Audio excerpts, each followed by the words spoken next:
Next, I'd like to introduce Fred Cosgrove, who is a traction modeler, and he's going to talk to us a little bit about traction. Fred, welcome.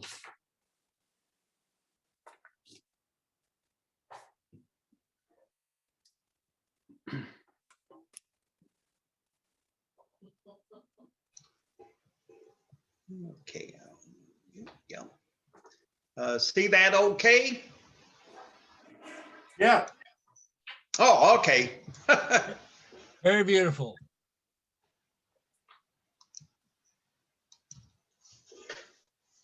Anyhow, traction modeling is very similar to modeling a steam railroad. You have track, you have signals, you have communications and that, but you need more information for modeling traction. Lots more of information. You're dealing with overhead. You're dealing with power supply to the cars. You're doing all this where the steam road or diesel road has self-contained units as far as their power is concerned.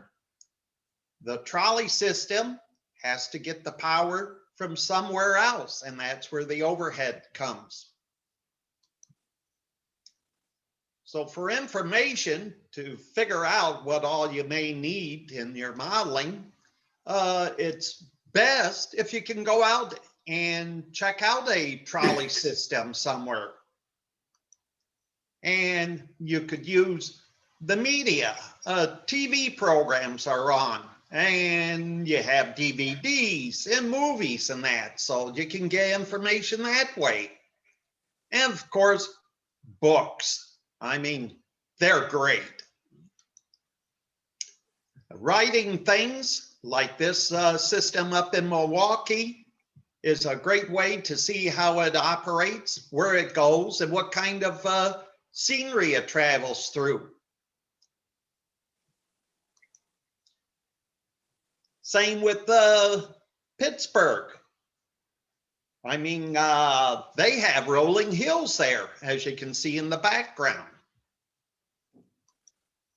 And there's Detroit, which is a pretty straightforward line, but still you're passing some interesting structures in that. And one of the unique operations is in Wisconsin there.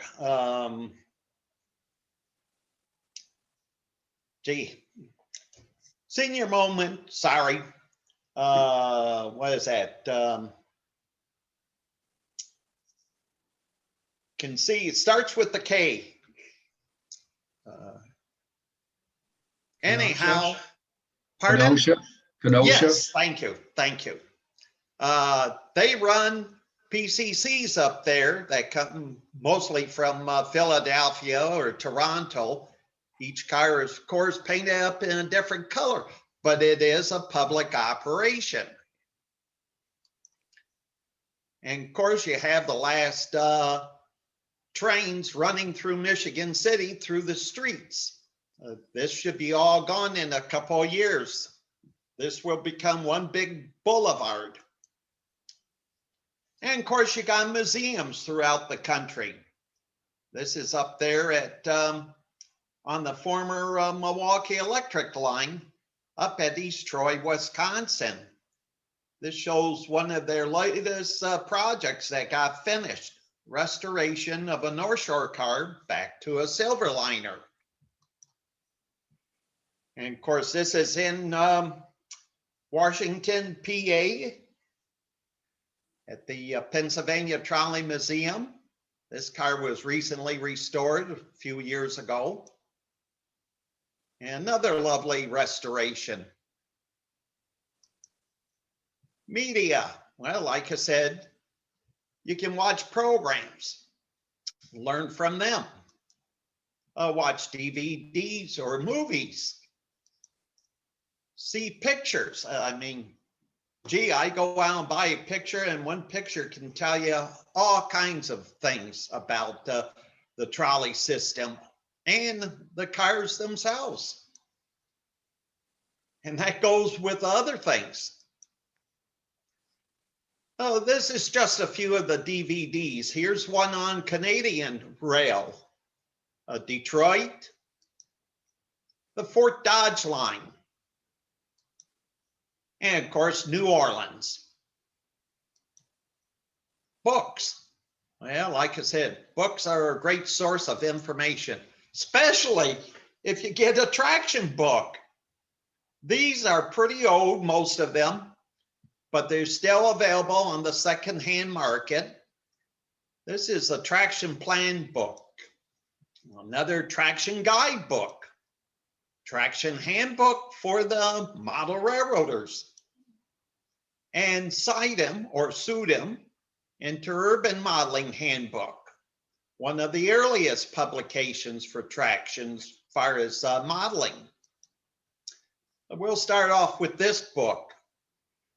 I like it pretty good because it has a source of information for the cars that they were offering. Most of these cars were all HO scale, and they did a lot of Pacific Electric cars. They also covered the North Shore. And at the end of the book, they had helpful hints for hanging overhead, for your track switches, and your clearances. So a pretty nice little booklet. And of course, the wonderful overhead, and it shows you how to pull it off and how it should be hung. So very handy book. Traction plan book. This is from Carlston's. They had it, first edition was back in '64, second in '68, and there probably was a third edition. The nice thing about it, it had a lot of pictures and a lot of drawings of the main cars and the equipment. This is the most recent publication from Carlston's, was the 2008 Traction Handbook for Model Railroads. The cover was great. The inside covers were nice. But in between the pages, questionable. A lot of drawing, a very few photos, but a lot of information. I kindly like this California Northern Electric Railway. Turns out one of these cars here, I believe I have sitting on my shelf down in my train room. I ended up buying a couple cars from that system. There's a closer up. Of course, it has a lot of structures that the other books don't have, including bridges, signals. But my all-time favorite is this one from Comback. Like I said, first edition was '74, second '77, and there might have been a third edition. But it covers everything. Just a nice overall view. It shows the interurbans, the streetcars, the freight motors with drawings, street trackage, how they took care of that, and even had some plans in there where you could build a model. So that's it for this month. And if you got any questions or corrections or that, you can get a hold of me at ssshorty@huawei.com. Thank you. See you next time. Ed, Nice Hey, job, Fred. Fred. Yes. you forgot YouTube. Oh, yeah. I forgot. You know, the internet and the phone is something that it's there. But yes, definitely YouTube. The internet is a great source of pictures and information. But it seems like every time I look up something for me, they never have anything. So I must be looking up unique items. Any questions? Well, another Any thing. answers? Answer. How's this for an answer? You forgot the other technology from the other direction, libraries. Oh, yeah, well, shoot, they're good if they're open. That is true. Most of the ones in Detroit are still closed. And, one I usually use down in Florida was open, but I only went in there twice, once to say hi and once to say bye.